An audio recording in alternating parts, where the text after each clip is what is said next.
கிறிஸ்துவுக்குள் பிரியமான சகோதரனே, சகோதரியே, தேவ ஊழியர்களே, பரிசுத்தவான்களே, ஆண்டவராகிய இயேசு கிறிஸ்துவின் இனிய நாமத்தில் உங்களை வாழ்த்துகிறேன். இந்த காணொளி மூலமாக உங்களை சந்திப்பதிலே நான் மிகவும் மகிழ்ச்சி அடைகிறேன். என்னுடைய பெயர் பாஸ்டர் பழனி முத்து என்கின்ற இம்மானுவேல். என்னுடைய ஊர் கடலூர் மாவட்டம், திட்டக்குடி வட்டம், இடச்செருவாய் என்பது எனது ஊராகும். இந்த ஊரிலே எல்லா வசதிகளும் நிறைந்த ஒரு கிராமமாக இருக்கிறது. இந்த கிராமத்தில் இது ஒரு தனி பஞ்சாயத்து. இங்கு சுமார் 2000 குடும்பங்கள் இங்கே இருக்கிறது. ஆனால் மெய்யான தேவனை ஆராதிக்கும் குடும்பங்கள் இங்கே கிடையாது என்பது குறிப்பிடத்தக்கது. இவ்வூரில் அரசு உயர்நிலைப்பள்ளி, தனியார் இன்ஜினியரிங் கல்லூரி, ITI, நூலகம், தொடக்க வேளாண்மை கூட்டுறவு வங்கி, கல்யாண மண்டபம், மினரல் வாட்டர் கம்பெனி, விதை பண்ணை, பிரியாணி கடை என அத்தியாவசியமான அனைத்தும் இந்த கிராமத்தில் கிடைக்கிறது. ஆனால் நம் தேவனை துதிப்பதற்கு ஆராதனை மையம் இங்கே கிடையாது என்பதை வருத்தத்துக்குரிய ஒரு நிகழ்வாகும். இங்கு விக்கிரக ஆலயங்களுக்கு பஞ்சமில்லை. கட்டிடமாக கட்டப்பட்ட கோவில்களே சுமார் 15க்கும் மேற்பட்ட கோவில்கள் இங்கே இருக்கிறது. ஒரு காட்டுப்பகுதியில் அநேக கோயில்கள் இருக்கிறபடினாலே காட்டுக்கோயில் என்கின்ற பெயரும் ஒரு இடமும் அங்கே இருக்கிறது. ஆனால் ஜீவனுள்ள தேவனை வழிபடுவதற்கு ஒரு ஆலயம் இங்கே இல்லை என்பது வேதனையாக இருக்கிறது. எனக்கு அன்பான சகோதரியனே, சகோதரியே, எங்கள் கிராமத்தை சுற்றி பல கிராமங்கள் இருக்கிறது. ஆனால் பரிசுத்தரை ஆராதிக்க தேவாலயங்கள் இங்கே இல்லை. சுற்று வட்டாரத்தில் ஒரு 8 கிலோமீட்டர் 10 கிலோமீட்டர் தூரத்திற்கு எங்கேயுமே 4 திசைகளிலுமே ஆலயங்கள் இல்லை. எங்கள் கிராமத்தில் 10 குடும்பங்களே மாத்திரம் இருக்கிற ஒரு இஸ்லாமிய சகோதரர்கள் மிகப்பெரிய மசூதியை சமீபத்திலே கட்டி திறந்திருக்கிறார்கள் என்பதை சொல்லிக்கொள்ள விரும்புகிறேன். திட்டக்குடி அல்லது தொழுதூர் என்கின்ற நகரங்களில் மட்டுமே தேவாலயங்கள் இருக்கிறது. சுவிசேஷ வாசனைகள் வீசாத கிராமங்களில், ஆண்டவராக இயேசு கிறிஸ்துவின் அன்பை ருசிப்பாராத இக்கிராமங்களில் கிறிஸ்துவின் அன்பை அறிவிக்க என்னோடு கைகோர்ப்பீர்களா? நெகேமியாவை போல எழுந்து கட்டுவோ வாருங்கள் என்று அறைகூவல் விடுக்கிறேன்.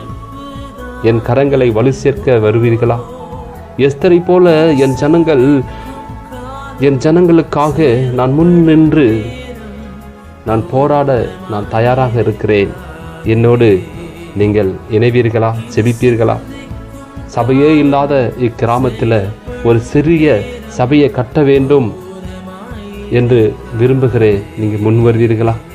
ஆம் சகோதரனே, சகோதரியே, ஊழியக்காரர்களே, பரிசுத்தவான்களே, உங்கள் ஜெபங்களில் நினைவு கூறுங்கள். இந்த கிராமத்திற்கு பெயர் இடச்செருவாய். தேவன் எனக்கு கொடுத்த தரிசனத்தின்படி, தேவன் எனக்கு கொடுத்த ஒரு சின்ன 1.5 சென்ட் இடத்துல 15க்கு 30 என்ற அளவில் ஒரு சிறியதாய் ஒரு ஆலயத்தை கட்ட வேண்டும் என்று தேவனுடைய சித்தத்தின்படி இங்கே ஆலயம் கட்ட தீர்மானித்திருக்கிறோம். பெரிய பெரிய ஊழியர்களுக்கெல்லாம் பெரிய பெரிய தேவைகள் இருக்கும். இந்த சிறிய ஊழியத்தை தங்களால் இயன்றதை கொடுத்து தாங்கும்படி பணிவோடு உங்களை கேட்டுக்கொள்கிறேன். நீங்கள் செய்யும் இந்த காணிக்கையை கர்த்தர் நிச்சயம் உங்களையும் உங்கள் குடும்பத்தையும் ஆசீர்வதிப்பார் என்று நான் விசுவாசிக்கிறேன். இதில் என்னுடைய முகவரியும் என்னுடைய அக்கௌண்ட் நம்பரையும் நான் பதிவிடுகிறேன். தேவ சித்தம் நிறைவேற நீங்களும் பங்காளிகளாக இருப்பீர்களா? தேவ மகிமை உண்டாவதாக, தேவனுக்கே மகிமை உண்டாவதாக. எனக்கு அன்பான ஒரு விசை நீங்கள் கண்களை மூடி யோசித்து பாருங்கள். எத்தனையோ கிராமம், எத்தனையோ ஊழியர்கள். சென்னையில் தெருக்களே, எல்லா தெருக்களிலும் சபைகள் இருக்கிறது. வட மாநிலங்களில் சபைகள் இல்லை என்று இங்கிருந்து சபைகளுக்காக ஊழியம் செய்வதற்கு எத்தனையோ ஊழியர்கள் மிஷினரிகளாக செல்கிறது வழக்கம்.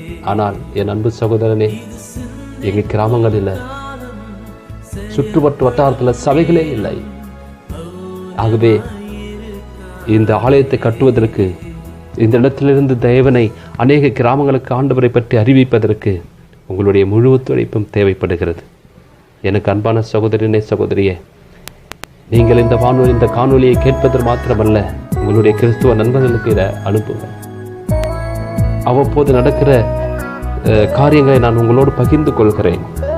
இது கட்டுமான பணியில் என்னோட கை சேர்த்து நீங்கள் என் கரத்தை திடப்படுத்துமாறு உங்கள் அன்போடு கேட்டுக்கொள்கிறேன். தேவனுக்கு சித்தமானால் இந்த வருஷத்தில் இறுதிக்குள்ளார இந்த ஆலயத்தை கட்டி முடித்து அங்கே தேவனை துதிக்கும்படி செய்ய வேண்டும் என்று நான் வாஞ்சிக்கிறேன், விசுவாசிக்கிறேன். கர்த்தர் பெரிய காரியங்களை செய்வார். இதோடு கூட என்னுடைய முகவரியை நான் உங்களுக்கு அனுப்புகிறேன். நீங்கள் என்னுடைய மொபைல் நம்பரை உங்களுக்கு அனுப்புகிறேன். தொடர்ந்து என்னோடு கூட தொடர்பு கொள்ளுங்கள். நாம் இணைந்து இந்த தேவனுடைய ஊழியத்தை நாம் செய்வோம். கர்த்தர் தாமே உங்களை ஆசீர்வதிப்பாராக. கிறிஸ்துவின் பணியில் பாஸ்டர் பழனிமுத்து என்கின்ற இமானுவேல். நன்றி.